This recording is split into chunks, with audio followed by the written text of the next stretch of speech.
नमस्कार, ताल ठोक के देख रहे हैं आप। मैं हूं आपके साथ रोहित सरदाना। दुनिया में जहां भी सबसे अनुशासित सेनाओं का जिक्र होता है उनमें सबसे आगे भारतीय फौज का नाम आता है। आजादी के बाद से आज तक भारतीय सेना ने देश की सियासत में कभी दखल नहीं दिया, लेकिन अपनी सियासत चमकाने के लिए सेना की छवि पर पट्टा लगाने की कोशिश हमारे ही देश में कई बार हुई। इस बार सेना पर सवाल उठाए हैं पश्चिम बंगाल की मुख्यमंत्री ममता बनर्जी ने। ममता बनर्जी ने दावा किया है कि राज्य के 19 टोल प्लाजा पर केंद्र सरकार ने भारतीय सेना को उतार दिया, वो भी उनकी सरकार को बगैर जानकारी दिए। ममता बनर्जी ने सेना की एक्सरसाइज को राज्य की सरकार पर खतरा करार दे दिया। संसद में आज टीएमसी के सांसदों ने सेना की इस एक्सरसाइज को लेकर हंगामा किया। कांग्रेस समेत कई विपक्षी दलों ने भी ममता बनर्जी का साथ देते हुए पूछा कि सेना की एक्सरसाइज की जानकारी ममता बनर्जी की सरकार को क्यों नहीं दी गई। और इन आरोपों के बाद खुद सेना को सबूत के साथ सामने आना पड़ा। सेना ने बताया कि एक्सरसाइज की जानकारी पश्चिम बंगाल पुलिस को दे दी गई थी, लेकिन कोलकाता पुलिस ने 28 नवंबर को नोट बैन के खिलाफ होने वाले प्रदर्शन का हवाला देकर सेना से एक्सरसाइज टालने की अपील की थी। इसके बाद सेना ने 30 नवंबर से 2 दिसंबर तक यह एक्सरसाइज करने का फैसला किया।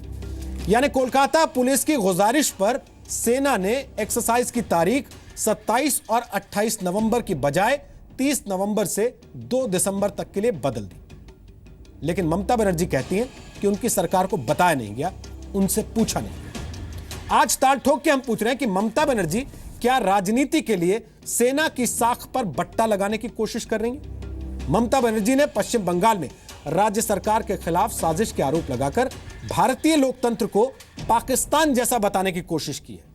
क्या नोटबंदी पर अपनी राजनीति फ्लॉप होने से ममता बनर्जी इतनी गुस्सा हो गई कि भारत की सेना पर आरोप लगाकर वो अपना गुस्सा निकाल रही हैं? और सबसे बड़ी बात, भारतीय सेना अगर भारत के किसी राज्य में एक्सरसाइज नहीं करेगी तो क्या बांग्लादेश और पश्चिम बंगाल में जाकर एक्सरसाइज पाकिस्तान में जाकर एक्सरसाइज करेगी? ताल ठोक के आज की बहस इसी पर।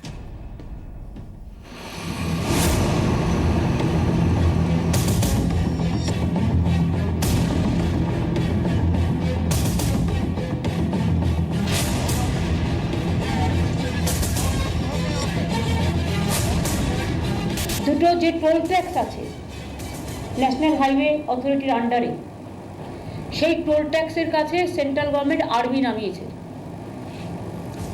সিরিয়াস খবর বলে তো বলছি, এটা খুব সেন্সিটিভ খবর, এবং আমরা রাজ্য সরকার এ ব্যাপারে খুনাক্ষরেও কিছু জানি না। हिंदुस्तान में कहीं नहीं हुआ, कभी भी नहीं हुआ कि राज्य सरकार और प्रशासन को बिना बताए ऐसे कार्रवाई क्यों कर रहे हैं। ये तानाशाही का एक भयानक रूप है। ये क्या डराना चाहते हैं बंगाल की आम जनता को? भारत को पाकिस्तान बताने पर क्यों तुली है ममता? ये एक अद्भुत बात हो रही, ये पहली दफा हमारी समझ में आ रही कि इस तरह से स्टेट गवर्नमेंट को पूछे बगैर, स्टेट गवर्नमेंट के चीफ मिनिस्टर को मालूम नहीं है, चीफ सेक्रेटरी को नहीं मालूम है, डीजीपी को नहीं मालूम है, पुलिस को नहीं मालूम है, एडमिनिस्ट्रेशन को मालूम नहीं, और स्टेट गवर्नमेंट्स के टोल प्लाजाज टेक ओवर करे स्टेट आर्मी। तो ये बड़ा अचंबा लगता है, आउट ऑफ द वे लगता है। भारत में नहीं तो क्या पाकिस्तान या बांग्लादेश में अभ्यास करेगी सेना? आज एक राज्य के मुख्यमंत्री ने जिस प्रकार भारतीय सेना के बारे में कहा है, उसे मुझे बहुत बड़ा सदमा पहुंचा है। वेस्ट बंगाल में कंसर्न ऑफिशियल्स को इसकी जानकारी दी थी। There is some exercise being conducted by the army on land and the area. They always inform the state government, and इस बार भी यही बात हुई है वेस्ट बंगाल में। आर्मी ने गवर्नमेंट्स को इन्फॉर्म किया था कि ये एक्सरसाइज हुई। उनकी बदौलत जो मैंने आज अभी देखा है, उनके पुलिस के रिकमेंडेशन के एक्सरसाइज की तारीख भी बदली गई थी। A similar exercise in Eastern Command was carried out in 2015 at the same locations from 19 to 21st November 15. That is last year. नोटबंदी पर सियासत फ्लॉप, इसलिए सेना पर गुस्सा। उन्होंने ये नहीं कहा कि हमें सेना पर भरोसा नहीं, उन्होंने ये कहा है कि सेना के मास्टर, राजनीतिक पॉलिटिकल लीडर जो प्रधानमंत्री और गृह मंत्री वगैरह जो लोग हैं या रक्षा मंत्री जो हैं, जो इनसे संबंधित हैं, उन पर विश्वास है। खुद की जो अज्ञान है वो दिखा रही है। हमें कहीं भी सेना भेजने के अधिकार है, और वो बंगाल सीमा का एक इंटरनेशनल बॉर्डर है उसके साथ, तो उसके लिए हमें पूरा अधिकार है। सियासत के लिए भारतीय सेना पर सवाल क्यों?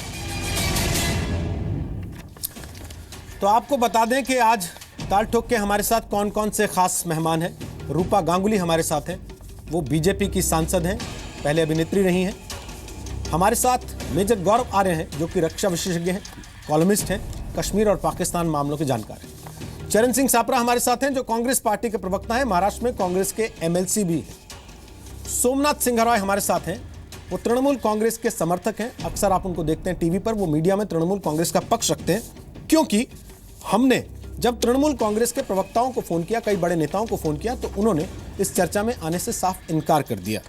हमने उनको एक ऑफिशियल ईमेल भी भेजा, जिसमें हमने लिखा कि क्योंकि बीजेपी की सांसद मौजूद रहेंगी इस कार्यक्रम में, आप भी अपने सांसद को या अपने किसी प्रवक्ता को इस कार्यक्रम में हिस्सा लेने के लिए भेजें, जो आपकी पार्टी का पक्ष रख सके।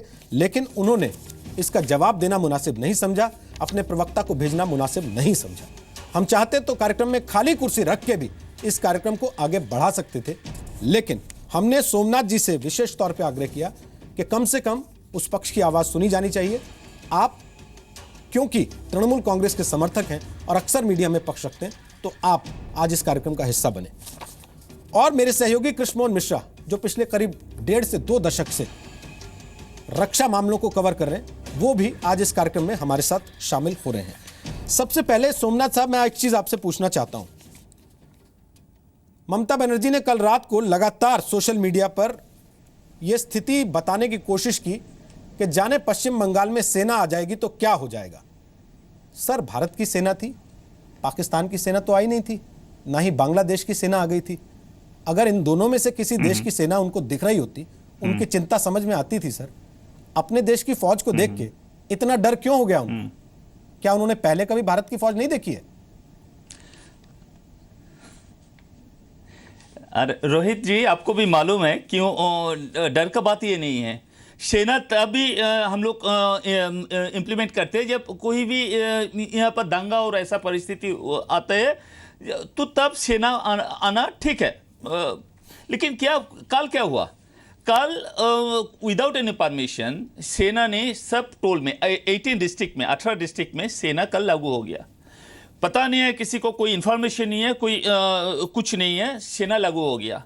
तब ममता बनर्जी ने उनको एक ही बात जस्ट ओनली वन क्वेश्चन, यहाँ पर सेना क्यों लागू हुआ? अभी तो यहाँ पर ऐसा कोई परिस्थिति नहीं हुआ जो दंगा हुआ, कोई भी नेचुरल कैलामिटीज आया, कुछ हुआ, ऐसा तो कुछ नहीं हुआ। फिर सेना नवान्नो से जहाँ पर ये विद्यासागर टोल है वो दिखाई देते हैं एकदम। ये हेडक्वार्टर है हमारा, वहाँ जो वेस्ट बंगाल का हेडक्वार्टर है नवान्नो, वहाँ से दिखाई देते हैं। ममता बनर्जी 13-14 फ्लोर में बैठते हैं, वहाँ से दिखाई देते हैं। उनको पता नहीं है क्यों वहाँ पर सेना, तो इसमें क्वेश्चन आएगा ही ना।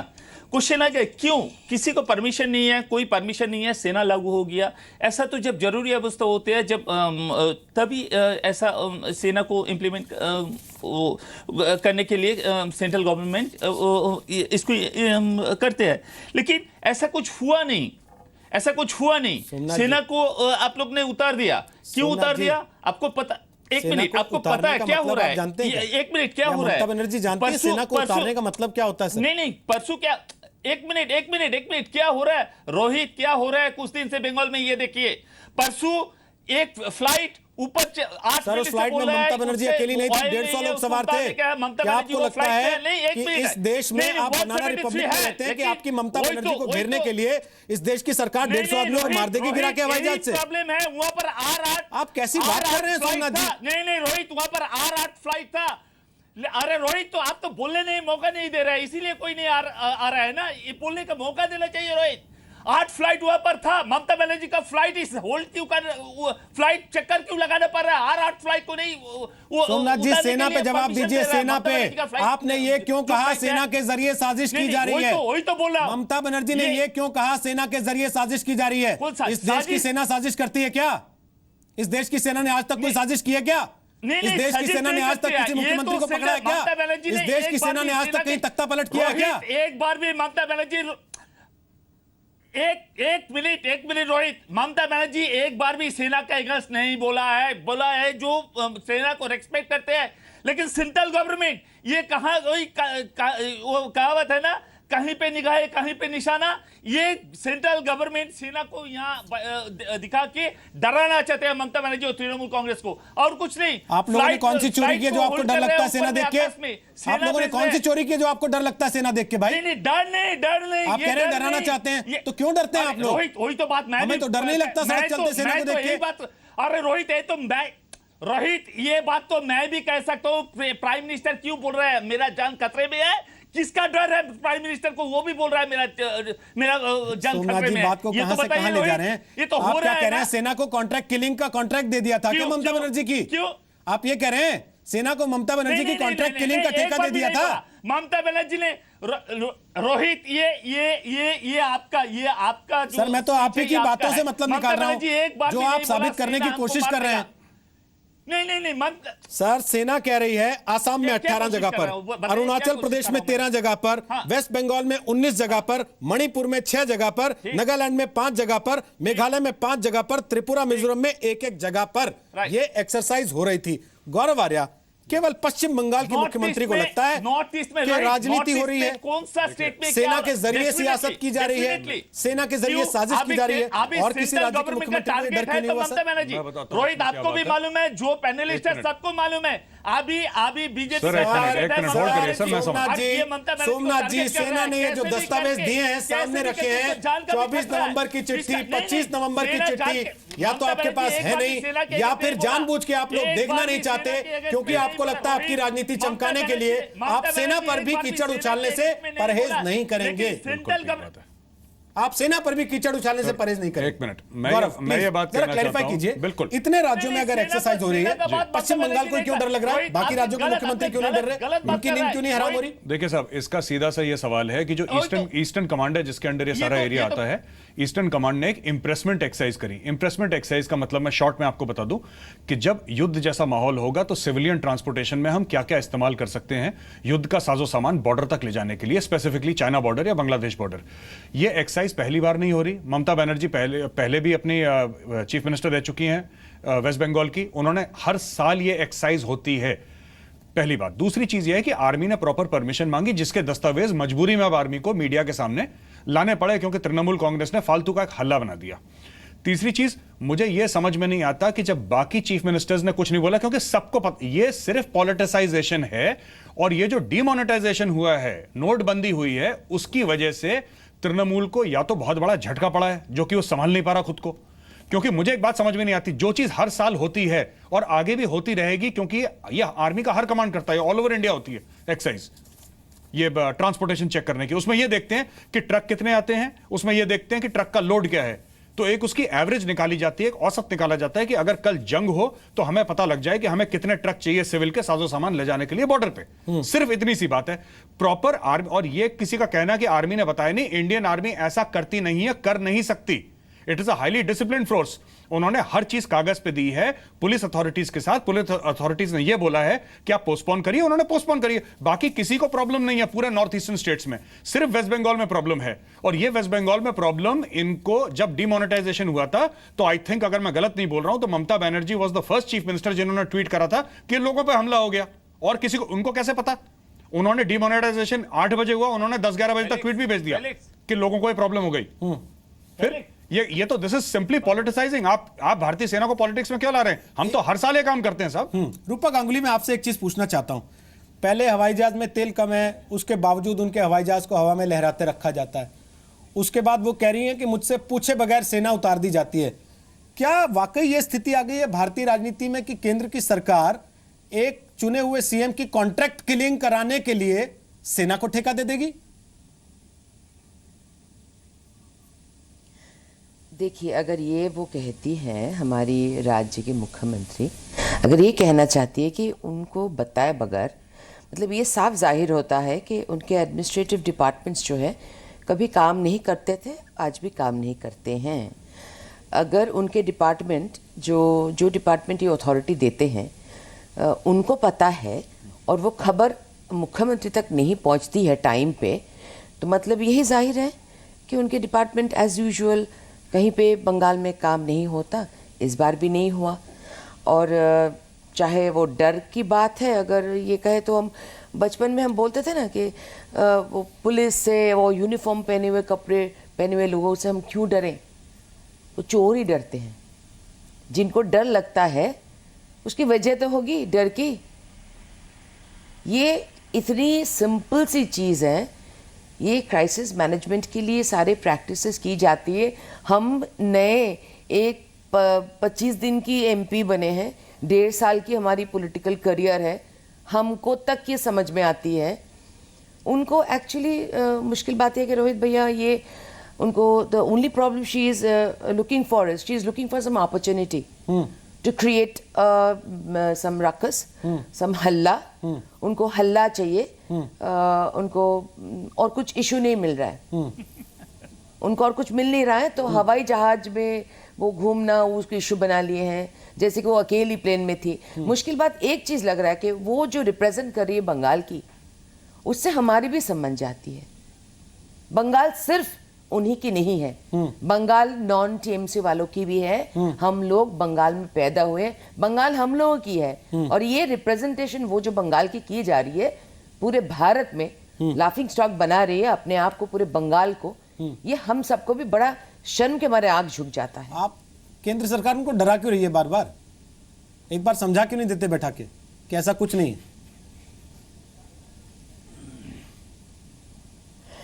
देखिए, उनको समझाएगा कौन? वो समझना चाहे तब ना। साधारण लोग समझ रहे हैं, वो समझना नहीं चाहती है। अगर समझ जाएगी तो पॉलिटिसाइज कैसे करेगी? उनको तो पॉलिटिक्स करना है। उनको ऑपोजिशंस की आदत रही ना, बहुत साल तक उन्होंने ऑपोजिशंस पे बहुत अच्छा काम किया, उनकी तब वो जरूरत थी। अब ऑपोजिशन की आदत उनकी गई नहीं, वो भूल जाती है कि वो स्टेट को रिप्रेजेंट करती है, वो स्टेट की लीडर है। वो डरा रही है लोगों को खुद। चरण सिंह सापरा, ममता बनर्जी का कुछ हद तक समझ में आता है कि वो केजरीवाल से काफी करीब हैं, और हो सकता है वही वाले टैक्टिक्स वो इस्तेमाल कर रही हैं जो कि अरविंद केजरीवाल करते हैं कि कोई चीज़ ना भी हो तो उसको क्रिएट कर लो और उसके बाद उसका इतना गान कर दो कि चर्चा में वही चीज़ आ जाए। कांग्रेस तो इतनी पुरानी पार्टी है, इतने साल कांग्रेस ने देश पे राज किया। कांग्रेस को यह समझ में क्यों नहीं आता कि ममता बनर्जी जब कह रहे हैं कि साहब सेना उतार दी, तो वो सेना उतारने का मतलब सेना उतारना नहीं था, वो सेना एक एक्सरसाइज कर रही थी। और ये कागज देख लेने के बावजूद, सेना की प्रेस कॉन्फ्रेंस हो जाने के बावजूद कांग्रेस पार्टी ममता बनर्जी का समर्थन कैसे कर सकती है? देखिए रोहित जी, सारे मामले में ना कहीं कंफ्यूजन है, कम्युनिकेशन गैप है, मिसअंडरस्टैंडिंग है। अब इसको सरकार को क्लियर करना तो पड़ेगा आज या कल। अब सवाल ये है कि जब आर्मी के कमांडेंट चिट्ठी बताते हैं कि हमने कम्युनिकेट करा है, तो वो चिट्ठी भी ये बताती है कि एक एग्जीक्यूटिव लेवल पर सारी कम्युनिकेशन हुई है। कोई चीफ सेक्रेटरी को पत्र नहीं लिखा गया या होम सेक्रेटरी को नहीं लिखा गया, इस तरह का कोई कम्युनिकेशन हुआ नहीं है। तो शायद इसलिए ममता बनर्जी तक वो बात पहुंची नहीं होगी। ये अगर, और एक डेरिक ओबैन ने एक लेटर फ्लैश करी है ट्विटर पे जो ये बताती है कि उनके जो एडिशनल सीपी है उन्होंने लिखा है कमांडेंट को कि आप इस एक्सरसाइज को आगे करिए और जो प्रपोज्ड लोकेशंस है वो प्रपोज्ड लोकेशंस को चेंज करिए। तो प्रपोज लोकेशंस चेंज नहीं हुई है। जब एक राज्य सरकार का एक प्रतिनिधि लिखता है कि लोकेशंस चेंज करिए, प्रपोज लोकेशन चेंज करिए, तो उसमें आर्मी को भी साथ में बैठ के समन्वय करके लोकेशन चेंज करनी चाहिए। तो कहीं ना कहीं अगर आर्मी भी अड़ी रहेगी और अगर ममता बनर्जी और उनकी सरकार भी अड़ी रहेगी तो इस तरह का वातावरण बनेगा। तो कहने का तात्पर्य यह है कि अगर राज्य चाहता है कि इस एक्सरसाइज को थोड़े दिन आगे किया जाए तो उसको थोड़े दिन, मतलब आप 15 दिन आगे ले जाते और कंसल्टेशन कर लेते, तो कहीं ना कहीं रिजिडिटी एक प्रेशर जो कमांडेंट राज्यों का झुंड है सर, नजर आता है, जिसके अपने अपने राजा हैं और वो राजा ये मान के चलते हैं कि मेरी सेना के आगे दूसरे की सेना। ये तो भारतीय जनता पार्टी जब ऑपोजिशन में थी तब कहती रही है कि federal structure should be protected, federal structure को हमको सर, मेरा सवाल बड़ा सीधा है चाहिए। अब जब सत्ता में आए हैं, देश की सेना अगर एक एक्सरसाइज करेगी अपने ही देश में सर, करना चाहिए, तो इसमें फेडरल स्ट्रक्चर पे कौन सा हमला होता है? नहीं, ममता बनर्जी, सॉरी फॉर बार्जिंग इन, के खिलाफ कोई नहीं है। ममता बनर्जी समझती है कि ये ममता बनर्जी समझती है कि उनका राज्य जो है वो सबसे अलग है, वो भारत से अलग है कुछ, यही समझती है वो। होम डिपार्टमेंट से 7-7 10-10 चिट्ठियां जा चुके हैं, किसी ने भी उनके डिपार्टमेंट में चीफ सेक्रेटरी के पास जवाब नहीं आते। नहीं ठीक उनके है, जवाब नहीं आते। आपकी बारी आएगी तब आप बोलिए ना, ऑफिस इसी तरह से काम करते हैं। आपकी बारी आएगी तब आप बोलिए, मेरा आपसे कोई टकराव नहीं है सीधा। हम लोग के बंगाल, आपकी बारी आएगी आप बोलिए ना, मुझे क्यों बीच में रोक रही, मुझे तो कंप्लीट करने दीजिए। ठीक है, कंप्लीट कीजिए, आप कीजिए कंप्लीट। सॉरी बोलिए। हाँ बोलिए। नहीं, मेरा ये कहना है कि आर्मी के खिलाफ कोई भी नहीं है, ना कांग्रेस पार्टी है ना कोई और पॉलिटिकल पार्टी इस देश की। आर्मी को सब सपोर्ट करते हैं, आर्मी की एक्सरसाइज होनी चाहिए, बिल्कुल ये भी सब मानते हैं, और वो देश के हित में एक्सरसाइज होती है। लेकिन कहीं ना कहीं अगर राज्य का कोई चैनल सजेस्ट करता है कि इसका प्रपोज लोकेशन चेंज होना चाहिए, तो उसके ऊपर जाहिर है कि चर्चा होनी चाहिए, और उस हिसाब से जहां पे राज्य और केंद्र सरकार का या केंद्र की एजेंसी का समन्वय हो, इस तरह से काम होना चाहिए, बस इतनी बात है। मैं गौरव बोल लीजिए, फिर मैं केएम के पास जाना चाहता हूं, कृष्ण मोहन के पास। मैं सापरा साहब की बात का जवाब देता हूं कि अगर उन्होंने बोला है कि डेट्स आगे करिए, तो उन्होंने डेट्स आगे करी, 15 दिन नहीं करी, कुछ दिन आगे करी। दूसरी बात यह है कि जहां तक जगह की बात है, लोकेशन मैं जगह वही लोकेशन जगह ही होती है सब। तो जो हमने बोला है कि लोकेशन अगर चेंज करें, लोकेशन चेंज करने का मतलब नहीं हो सकता और उसमें बातचीत भी नहीं हो सकती। उसका कारण है क्योंकि कुछ एक्सेस पॉइंट्स होते हैं जहां से जंग के समय पे साजो सामान जाता है। आप ये नहीं कह सकते साहब कि ए नहीं, आप सी से करिए, क्योंकि हमें सी कन्वीनियंट है, क्योंकि जब जंग होगी तो ए से ही होगी, और अगर ए से होगी तो आपका ए रूट से ही सामान देखना पड़ेगा कि कितनी गाड़ियां जाती हैं। यही कहना चाहता हूं कि ये बात आर्मी ने वहां के प्रशासन को समझानी चाहिए ना, जो आप साहब ये चिट्ठियां जो पढ़ी हैं मेरे पास है सर, आज भट गई इस देश में, पहले कभी ऐसा नहीं हुआ आर्मी के प्रशासन सेना को अपने कम्युनिकेशन इस तरीके से सार्वजनिक करने पड़े हों। आप लोग पहले सर्जिकल स्ट्राइक के सबूत मांगते हैं, फिर सेना से कहते हैं कि इस देश के किसी राज्य में आपको एक्सरसाइज करनी है, तो पहले पूछिए आप, इस राज्य का राजा हो सकता है ना पसंद करे कि देश की सेना, भारत की सेना यहाँ पर कैसे आ रही है। कृष्ण मोहन, मैं एक चीज आपसे पूछना चाहता हूँ, मेरा सवाल यह है कृष्ण मोहन मिश्रा, आप डिस्कशन देश की सेना क्या तख्ता पलट जैसा कुछ कर सकती है? को प्रोटेक्ट नहीं करना चाहिए, आप कह दीजिए नहीं करना चाहिए। क्या इस देश की सेना तख्ता पलट जैसा कुछ कर सकती है क्या?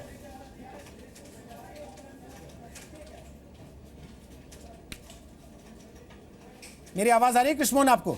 हाँ रोहित, अब आपकी आवाज साफ आ रही है। क्या इस देश की सेना तख्ता पलट जैसा कुछ कर सकती है? देखिए, सबसे पहली बात कि भारतीय सेना का जो स्ट्रक्चर है और जो भारतीय सेना की इथोस हैं, परंपराएं हैं, उनमें तख्ता पलट जैसी कोई चीज दूर दूर तक हो नहीं सकती। उसके पीछे बहुत सारी वजह हैं, मेजर गौरव इसकी तस्दीक भी करेंगे। तख्ता पलट के लिए आप ये कहेंगे कि पाकिस्तान की सेना भी भारतीय सेना का ही हिस्सा थी, जो इंडियन आर्मी कहलाती थी, वहाँ क्यों होता है तख्ता पलट? भारतीय सेना मल्टी रिलीजियस है, मल्टी लिंग्विस्टिक है, मल्टी एथनिक ग्रुप्स हैं, इसमें अलग अलग जगहों के हैं। एक कोई गोरखा है, उसके बगल में कोई जाट पलटन है, जाटों के बगल में कोई खालसा पलटन है, उसके बगल में कोई मद्रासी पलटन है, उसमें हिंदू भी हैं, उसमें मुसलमान भी हैं, क्रिश्चियंस भी हैं, खालसे भी हैं, सिख भी हैं। तो तख्ता पलट जैसी कोई चीज़ हो नहीं सकती टेक्निकली, क्योंकि कोई ना कोई चीज़, एक ऐसी चीज़ होनी चाहिए जिसके पीछे पूरी की पूरी फौज रैली कर सके, जैसे पाकिस्तान में या म्यांमार में भी होता है। दूसरी बात कि पाकिस्तान में के बरखिलाफ हिंदुस्तान का जो भी जवान भारतीय सेना में भर्ती होता है, वो अपने परिवेश से, अपने परिवार से इतना ज़्यादा राजनीतिक रूप से अवेयर होता है। हालांकि भारतीय सेना गैर राजनीतिक है, लेकिन वो उसमें इतनी अवेयरनेस होती है कि उसे मालूम है कि लोकतंत्र की कीमत क्या होती है। वो वोटिंग भी करता है, वो अपने गांव के पंचायत चुनाव में भी दिलचस्पी रखता है, हर चीज़ में दिलचस्पी रखता है। भले आप ये कहें कि एक जवान की समझ कितनी होगी, लेकिन उसको बहुत अच्छे से मालूम है कि लोकतंत्र क्या होता है। ठीक है। और अगर एक ऐसी हाइपोथेटिकल सिचुएशन अगर ले भी कि उससे अगर कहा भी जाए कि तुम ऐसे काम करो, तो शायद कोई भी जवान हिंदुस्तान का तैयार नहीं होगा। वो शायद इकलौता ऐसा हुक्म होगा जिसकी वो हुक्म उदूली करेगा। रोहित, ठीक है। अब सोमनाथ जी मुझे ये बताइए कि असल मामला क्या है? चिट्ठियां तो हैं, सेना ने जानकारी भी दी, आपकी पुलिस ने सेना से कहा तारीख बदलो, सेना ने तारीख भी बदल ली, आपके कहे के मुताबिक चीजें आगे भी बढ़ा ली। फिर दिक्कत कहां हुई? नोटबंदी का गुस्सा है, वो निकालना है, भारत बंद फेल हो गया, देश भर में नहीं हो पाया, वो निकालना है, या कुछ ऐसी चीजें हैं जिसकी वजह से आप लोग परेशान हैं काफी ज्यादा, या आपको लगा कि सेना नहीं है, इनकम टैक्स वाले आ गए सब? रोहित, दो चीज है। पहली तो बात, आपके पास इंफॉर्मेशन सही नहीं है। भारत बंद के लिए तृणमूल कांग्रेस को भी आया नहीं कि भारत बंद, वो तो सब कहने लगे बाद में, कांग्रेस ने भी कह दिया, हमने आक्रोश जताया था जी, बंद नहीं कराया था। बंद अपने आप भूत कराने आ गए थे सर। भारत बंद, ममता बनर्जी कोई भी बंद हाँ का खिलाफ है। किसी ने नहीं कहा था, ममता मैं तो बनर्जी कह रहा हूँ किसी ने नहीं कहा था सर, किसी ने भी नहीं कहा था सर, किसी ने कहा ही नहीं था। आप बोल रहे हैं ना भारत बंद का, नहीं किसी ने कहा नहीं था सर, प्रधानमंत्री मोदी ने घोषणा की थी भारत मैं बोल रहा हूं ना, बोले ना भारत बंद का सर, बिल्कुल आपने मैंने कहा ही नहीं था, किया ही नहीं। प्रधानमंत्री ने घोषणा की थी सर भारत बंद होगा 28 तारीख को, यही बोल रहा है ना, यही बोल रहा है। आरबीआई ने सर्कुलर निकाला था सर, भारत बंद होगा 28 तारीख को, अपोजिशन पार्टी का नहीं था। 13 पार्टियां तो वहां पार्टी करने का प्लान कर रही थी, भारत बंद थोड़ी किया था उन्होंने। भारत बंद ये शब्द नरेंद्र मोदी जी ने विपक्षी पार्टियों के मुंह में सेना के मसले पे बात हो रही है और मीडिया ने सेना के मसले पे आइए और मुझे ये बताइए आपको कौन अधिकार देता है इस देश की सेना को बदनाम करने का? किस हक से आप भारत की सेना को बदनाम करते हैं? ये कह के भारतीय सेना वहां पर साजिश करने के लिए रखी गई थी।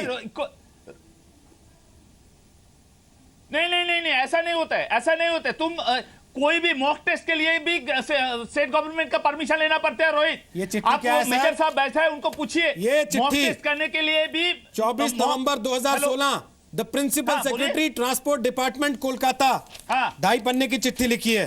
उसके बाद फिर आपकी तरफ से एक चिट्ठी आती है जो कि कर्नल सुरेंद्र मेहानी को लिखी जाती है सुप्रतिम सरकार की तरफ से, एडिशनल कमिश्नर ऑफ पुलिस, जिसमें वो सलाह देते हैं कि सर तारीख बदल लीजिए, नोटबंदी के चक्कर में बड़ी दिक्कत हो रही है। उसके बाद सेना तारीख बदल लेती है, आपके अधिकारी अपनी सीएम को जानकारी नहीं देते हैं और आप ठीकरा सेना के सिर पे फोड़ देते हैं। सर अफसर बदलिए ना आपने, आप सेना बदलने की बात कर रहे हैं? नहीं, सेना एक मिनट रोहित, क्या बोला है मिस्टर सरकार ने? बोला है डेट बदल लो। उन लोगों ने, सेना ने डेट बदल लिया, लेकिन परमिशन लिया क्या? परमिशन मिला क्या? ये 1 तारीख में होगा ऐसा परमिशन नहीं लिया। मैं बता रहा हूं आपको, आज चीफ सेक्रेटरी ने चिट्ठी लिखा है कैबिनेट सेक्रेटरी को। मैं बता रहा हूं रोहित यही बात मैं कहना चाह रहा था। बोलिए। 20 साल हो जाएंगे मुझे फौज के साथ काम करते हुए, और इस दौरान सबसे बड़ी जो फौज के साथ शिकायत रही है वो ये रही है कि जरूरत से ज्यादा परमिशन लेने और देने में भरोसा करती है फौज। फौज का कामकाज ही ऐसा होता है कि हर चीज के लिए परमिशन, इस गेट से उस गेट तक जाने के लिए परमिशन, यहां शूट करने के लिए परमिशन, यहां रहने के लिए परमिशन और बात करने के लिए परमिशन। तो ये सोचा ही नहीं जा सकता है कि खास तौर पर तब जब ट्रुप्स टोल नाके पर खड़े होंगे, तब जब सिविलियन लोगों से कांटेक्ट होगा, उस वक्त चिट्ठी ना लिखी गई हो, परमिशन ना ली गई हो। फौज बगैर परमिशन के कोई काम नहीं करती है। और जैसा कि मैंने बताया कि सबसे बड़ी परेशानी हम लोगों के साथ ये होती है कि हर चीज के लिए बहुत सारी परमिशंस लेनी पड़ती हैं। फौज का काम करने का ढंग ही ये है कि वो हर चीज की परमिशन लेती है, हर चीज ब्लैक एंड व्हाइट में होती है, हर चीज लिखी हुई होती है, और आज उन्होंने ये चीजें पेश भी की। बोलिए सोमनाथ जी। नहीं, पेश नहीं किया। आज चीफ सेक्रेटरी ने खुद लेटर लिखा है कैबिनेट सेक्रेटरी को। आप कहेंगे कि फौजी अपने आई कार्ड नहीं लेके आए थे, वर्दी से कैसे मान लेंगे? हावड़ा डीएम के पास चिट्ठी है, क्या बात करते हैं लोग? अरे जलपाईगुड़ी में परमिशन नहीं देता है। रूपा जी, आप तो संसद हो गया, आपने बोला ना ममता बनर्जी ने उस टाइम भी विरोधी था, आज भी आप तो उस टाइम भी शासक का टाइम में आपको ये जो डर है, बीजेपी हो गया, ये सिर्फ नबान्ना के सामने का जो विद्यासागर सेतु को लेकर आपका जो डर है, उस डर के लिए हम बोल रहे हैं कि उसके लिए भी डीएम के भी पास परमिशन था। आपको भी पता है, हमको भी पता है जलपाईगुड़ी का कि जलपाईगुड़ी के लिए हावड़ा डीएम के परमिशन नहीं चाहिए। तो ममता बनर्जी का डर हावड़ा जलपाईगुड़ी का नहीं है। परमिशन लिया ममता बनर्जी का डर आपसे ज्यादा हम चिल्लाएं, इसका मतलब ये नहीं कि किसका हम बड़े हो गए। तो आपको ये समझना पड़ेगा कि ममता बनर्जी का डर जलपाईगुड़ी को नहीं है, ममता बनर्जी का डर नबान्ना के सामने का है। उनको आप ही ने बोला कि नबान्ना के कमरे से उनको दिखता है, ममता बनर्जी ने बोला है 18 डिस्ट्रिक्ट में परमिशन जो चल रहा है ये बंद होना चाहिए। ये लोग का अंदर में डर पैदा कर रहा है, ये आपको पता नहीं है सर। आप एक्चुअली आपको पता होना चाहिए था। नागरिक सेना देख के डरता नहीं है। इस देश के अनपढ़ नागरिक भी सेना देख के सैल्यूट करते हैं, उसको खुश हो जाते हैं, उनको सुरक्षा की भावना आती है। आप कैसे इस देश के नागरिक हैं जिनको सेना देख के डर लगने लगता है? लास्ट 2016 में वेस्ट बंगाल में इलेक्शन में जो आप इस देश के कैसे नागरिक हैं जिनको सेना देख के डर लग जाता है? आम आदमी को पीट रहा था, वो तस्वीर अभी तक हमारा आंखों से नहीं गया। रोहित, ये भी ध्यान पे रखिए, कुछ दिन पहले यहाँ पर इलेक्शन, उस टाइम आर्मी ने आदमी के ऊपर लाठी आर्मी आम आदमी को पीट नहीं रहा था, उन्हीं को पीट रहा था जो पीट रहे थे बाकी लोगों को। सर इलेक्शन पे मत जाइए, सबसे ज्यादा बम आपके कार्यकर्ता बना रहे थे इलेक्शन के पहले। आर्मी लाठी से उनको भगा रहा था। मेरा सवाल वहां पे आके हल्ला मचा रहे थे। मेजर गौरव, मैं एक चीज आपसे पूछना चाहता हूं, 2016 का बात मत करिए। इलेक्शन सेना मूवमेंट कैसे करेगी, सेना प्रैक्टिस कहाँ करेगी, सेना के अभ्यास सेशन कहाँ होंगे, सेना कपड़े कहाँ बदलेगी, सेना कहाँ खाएगी, ये सारी चिट्ठियां सेना को प्रस्तुत करनी पड़ेंगी इसी देश के राज्यों में मूव करने के लिए। मुझे तो यही सबूत लगता दिखाने है पड़ेंगे। पहले सर्जिकल स्ट्राइक का सबूत लाओ, अब मूवमेंट के लिए सबूत लाओ, हमसे परमिशन ली थी कि नहीं ली थी जी। अभी इसमें और फिर यही सेना से हम चाहते हैं कि वो जानते थे हमारे लिए जी। अब रोज जी इसमें सबसे जो हास्यप्रद बात यह है कि ये एक्सरसाइज अभी नहीं है, कई दशकों से हो रही है, ये कल शुरू नहीं हुई और पूरे हिंदुस्तान में होती है हर जगह। आज तक वेस्ट बंगाल से या तृणमूल से आज तक किसी ने ऑब्जेक्ट नहीं करा। पिछले साल भी ममता बनर्जी चीफ मिनिस्टर थी, तब भी उनके पास हुई थी एक्सरसाइज। ये पहली बार मैं ऐसा मामला सुन रहा हूं जब से टेलीविजन पे न्यूज आना शुरू हुई है कि किसी चीफ मिनिस्टर को इस चीज से ऑब्जेक्शन था। सारे के सारे डॉक्यूमेंट आर्मी ने प्रोड्यूस कर दिए और जो आपके रक्षा विशेषज्ञ हैं जो बता रहे थे, बिल्कुल सही बात उन्होंने बताई है। आर्मी हर चीज को लिखित में रखती है, डॉक्यूमेंटेशन आर्मी का परफेक्ट है। एक बार ऐसा हो सकता है कि वेस्ट बंगाल सरकार का डॉक्यूमेंटेशन में ढिलाई हो जाए। आर्मी की क्या गलती है अगर वहां पे नालायक अफसर बैठे हैं और उन्होंने मुख्यमंत्री को नहीं बताया? इसमें आर्मी का क्या लेना देना है? आर्मी का काम था, उन्होंने कागजी कार्रवाई पूरी करी, अपना काम पूरा करा, डेटा इकट्ठा करके चले गए। बोलिए सोमनाथ जी, आप अपने अफसरों को क्वेश्चन करने के बजाय सोशल मीडिया पे हंगामा करने लगते हैं रात में बैठ के। हाय पश्चिम बंगाल में सेना अगेंस्ट में नहीं बोला। मैं बता रहा हूं मेजर साहब, ममता बनर्जी ने एक बार भी हमारा गवर्नमेंट अभी आपने बोला है, अभी आपने बोला है आर्मी मारा है लोगों को, एक भी नहीं बोला, एक भी शब्द नहीं बोला है। मैं आपको बता रहा हूं, मैं आपको मेजर साहब आपका बात ही मैं बोल रहा हूं। 2011 से ममता बनर्जी सीएम है यहाँ का, 2015 तक कुछ नहीं बोला, 2016 में क्यों बोल रहा है? इसका मतलब 2011 से 2015 तक जो हुआ था वो अकॉर्डिंग टू लॉ हुआ था, ये साल नहीं हुआ, इसीलिए ऑब्जेक्शन है हमारा। ममता बनर्जी ने यह बोला है कि रात के 11 बजे उन्होंने ट्वीट करा कि मैं अपने दफ्तर में बैठी हूं और मैं तब तक घर नहीं जाऊंगी जब तक आर्मी सड़क पे रहेगी। आपने खुद बताया, क्यों ममता बनर्जी को इतना भय खा गया अंदर से? 2015 तक ममता बनर्जी सीएम है, ममता बनर्जी ने सीएम है, कभी इसका अगेंस्ट में नहीं बोला। आपको पता है 8 नवंबर का इसका बाद में ममता बनर्जी पूरा फ्रंट साइड से ये इसका अगेंस्ट में है, नोटबंदी का अगेंस्ट में, इसलिए कुछ कार्रवाई हो रहा है जो हमारा मुख्यमंत्री और वेस्ट बंगाल का अगेंस्ट में है। मैं फिर से वही बात कहना चाहता हूँ, ये लोग कहां पे निगाहें कहां पे निशाना कर रहा है ये सबको मालूम हो रहा है, सिर्फ डराने की कोशिश कर रहा है। किसी को नहीं, आप देखिए आपका जो नोटबंदी से लेकर पॉलिटिक्स से आर्मी को मत जोड़िए साहब, हमारा कोई लेना देना नहीं है। सीएम डरने वाले नहीं है मेजर साहब, हमको पता है आपका नहीं है, लेकिन इस बात का डर हो सकता है फौज को गाड़ी में पैसा जा रहा है, आदमी पकड़ लेगा। किसका? इस बात का डर हो सकता है। रूपा जी आज भी पेपर में देखिए, आपका गाड़ी जब आर्मी चेक करे तो अगर पैसा लेके जा रहे हैं, प्रेसिडेंट पैसा लेकर जा रहे हैं, नया नोट मिला है करोड़ों रुपया का। रूपा जी आप वो तो देखिए ना, वो देखिए पहले आपका गाड़ी आज पकड़ गया, कल आपका गाड़ी कोई यूथ का प्रेसिडेंट है उसका गाड़ी पकड़ा गया, उसका गाड़ी से करोड़ों रुपया निकला। ये हमारा डरना चाहिए ना, आप लोग आपका पार्टी का ही था। रूपा जी आप लोग क्यों डर रहे हैं सेना को देख के? डरना तो फिर उनको चाहिए। नहीं डर रहा हूं, आप लोग डर रहे हैं। ममता बनर्जी सर 20 घंटे पहले अब से रात में 10 से 11 बजे के बीच में वो लिखती हैं एक राज्य की मुखिया कि मैं सेक्रेटरिएट से बाहर नहीं निकलूंगी, लोकतंत्र की गार्ड बन के बैठी रहूंगी।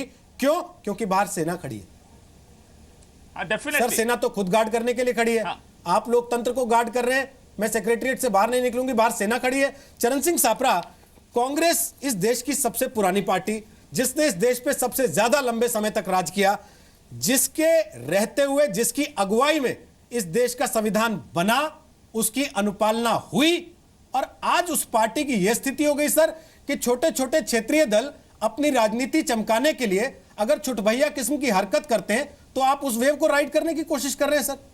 अपना भी सम्मान गंवाना चाहते हैं आप लोग। नहीं, जरा भी ऐसी बात नहीं है। और मैं फिर कहना चाहूंगा कि कोई भी पार्टी इतना दिन बाद आपको याद आया क्या? सेना के खिलाफ नहीं बोली है। में इतना दिन सेना बाद के खिलाफ कोई नहीं बोला है। सेना का सम्मान सबने रखा है। लेकिन एक इस तरह का विचित्र माहौल अगर बन गया है तो उसमें इसका समन्वय करने के लिए हमारे डिफेंस मिनिस्टर क्यों नहीं तैयार हैं? होम मिनिस्टर क्यों नहीं बात कर सकते? ममता बनर्जी के जितने मेंबर पार्लियामेंट हैं, जिस वक्त ट्वीट कर रही थी सर, होम मिनिस्टर को फोन कर सकती थी, उनके साथ बैठ के डिफेंस मिनिस्टर को फोन कर सकती थी। कर लेना।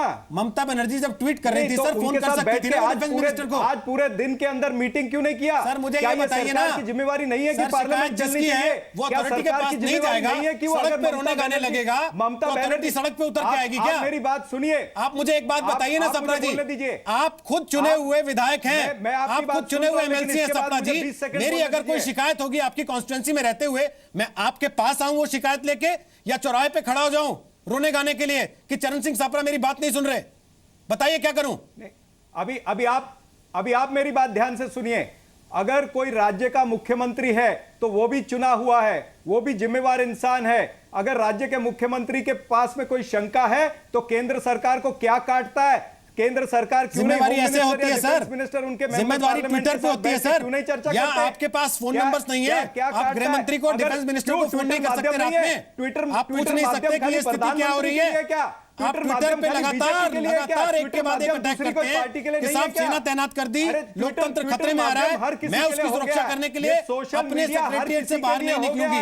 आप लोकतंत्र की सुरक्षा करना चाहते हैं या अपनी कुर्सी के खतरे को देख रहे हैं और इसलिए टिके रहना चाहते हैं? आप ये बात को समझिए। आप आंखें बंद करके भारतीय जनता पार्टी का सपोर्ट मत जी करिए। आपको तो हर चीज में भारतीय जनता पार्टी दिखाई देती है, मुझे नहीं पता रात में सोते होंगे तो सपने में भी भारतीय जनता पार्टी आती है। आपको आना चाहिए, समझ में आती है आपकी राजनीति की क्या स्थिति है, लेकिन कम से कम देश की सेना को तो बदनाम मत कीजिए। इतनी शर्म तो रखे इस देश के राजनेता कि देश की सेना पर भी कीचड़ उछालते हैं आप लोग। आपको कोई शर्मिंदगी नहीं होती? सेना कहती है सर्जिकल स्ट्राइक किया, आप कहते हैं कि साहब हमको सबूत दिखाइए, और उसके बाद आप यहाँ पर एक्सरसाइज करती है सेना, तो उससे कहते हैं कि हमको सबूत दिखाइए, आपने परमिशन ली थी। और आपके शब्द पे ये स्थिति है सर आप लोगों की। ये गलती इस लेवल तक चले गए आप लोग। केंद्र सरकार क्यों नहीं तृणमूल और ममता बनर्जी जाती है, समझ में आता है, कांग्रेस पार्टी उस लेवल तक चली जाती है सर। क्या काटता है? और फिर आप लोग उसको डिफेंड करने के लिए बैठते हैं। कल आप कह रहे थे राहुल गांधी का ट्विटर हैक हो गया, ये राष्ट्रीय समस्या है, ये देश कैशलेस इकोनॉमी पे नहीं जा सकता। आज आप कह रहे हैं कि ममता बनर्जी के सामने क्योंकि सेना एक्सरसाइज कर रही थी तो इस देश की सेना तख्ता पलट करना चाहती है। अगर कोई राज्य ये हालत हो गई आप लोगों की सर। उठाता है, चाहे वो सवाल सही है या गलत है, अगर कोई राज्य का मुख्यमंत्री सवाल उठाता है तो केंद्र सरकार का दायित्व बनता है कि उसको सुने। सवाल उठाने के लिए फोरम है, तो उसको सवाल उठाने के लिए मंत्री है, सवाल उठाने के लिए फोन नंबर्स हैं, सवाल उठाने के लिए फोन लाइंस हैं। हुकुमशाही चला रहे हैं, हुकुमशाही चला रहे हैं। क्या हो रहा है? हिटलर राज है क्या? उनको सिर्फ क्यों नहीं एक मुख्यमंत्री के नुमाइंदों को बुला करके चर्चा क्यों नहीं हो सकती? क्या डॉक्टर बाबा साहब अंबेडकर का संविधान ये कहता है कि अगर मुख्यमंत्री को शंका हो तो उसके मेंबर पार्लियामेंट या मुख्यमंत्री को बुला के बात भी नहीं करनी चाहिए? क्या ये डॉक्टर बाबा साहब अंबेडकर का संविधान कहता है? क्या इसको नरेंद्र मोदी इस तरह से देश को चलाएंगे? क्या बात करते हैं आप? तो जिनको शंका हो वो खुद फोन करे ना। हालत ये है, अरे आपका बीजेपी का राज्य का अध्यक्ष डिमोनेटाइजेशन होने से 2 घंटे पहले उसने 1 करोड़ 1.5 करोड़ रुपया जमा कराया। क्यों जमा कराया? आपके यूथ का जो अध्यक्ष है उसके पास से करोड़ों रुपए पकड़े गए। आपको पता नहीं है बीजेपी के मंत्री के पास 92 लाख पकड़े गए। वही तो बात है, बीजेपी के एमएलए से 4 करोड़ रुपए पकड़े गए। हफ्ते में एक बार नहीं, हफ्ते में 5 बार भी जमा कर सकता है। भारतीय जनता पार्टी हफ्ते में 5 बार भी जमा कर सकता है और उसके बाद भी 5 बार करेंगे। अरे आप कौन सी दुनिया में हो? उसके बाद भी 5 बार करेंगे। आपको पता नहीं है, आप वही इंफॉर्मेशन नहीं लाते हो जो आपको चाहिए, वही इस्तेमाल करते हो। उसके 5 पहले भी जमा किए, सवाल पे वापस आइए कि सेना को क्यों बेइज्जत करते हैं? अपने बच्चे को सपरा जी ध्यान से सुनिएगा जो आपको बता रहा हूं ब्रेक पर जाने से पहले। चिल्लाना बंद करके सपरा जी ध्यान से सुनिएगा, आपके काम आएगी ये बात। साल 2012 भारतीय जनता पार्टी बंगाल के बारे में पता है ना? सपरा जी, रूपा जी, ब्रेक पर जा रहा हूं, ब्रेक पर जाने से पहले एक जानकारी दे रहा हूं। सपरा जी उम्मीद करता हूं आप ध्यान से सुनेंगे। सपरा जी ध्यान से सुनिएगा, साल 2012 में अंग्रेजी के अखबार ने यह रिपोर्ट कर दी कि वीके सिंह की अगुवाई में सेना के ट्रूप दिल्ली की तरफ चल पड़े थे, तख्ता पलट होने वाला था। प्रधानमंत्री मनमोहन सिंह खुद खड़े हुए, जिनको कहा जाता था मौन रहते, बाहर निकल के उन्होंने कहा कि यह बकवास खबर है, इसको लेके कोई ऐसी चिंता करने की जरूरत नहीं है, it can not be taken at face value. He stressed that such reportage was an affront to the dignity of the Indian Army. और आज उसी पार्टी के नेता क्षेत्रीय पार्टियों के इन आरोपों की पैरवी करते हैं बैठ के कि साहब सेना की वजह से लोकतंत्र खतरे में आ रहा था। ब्रेक के बाद आऊंगा सप्रा जी, तब तक सफाई तैयार कीजिएगा। कैसे आप इसमें अपनी फेस सेविंग करते हैं?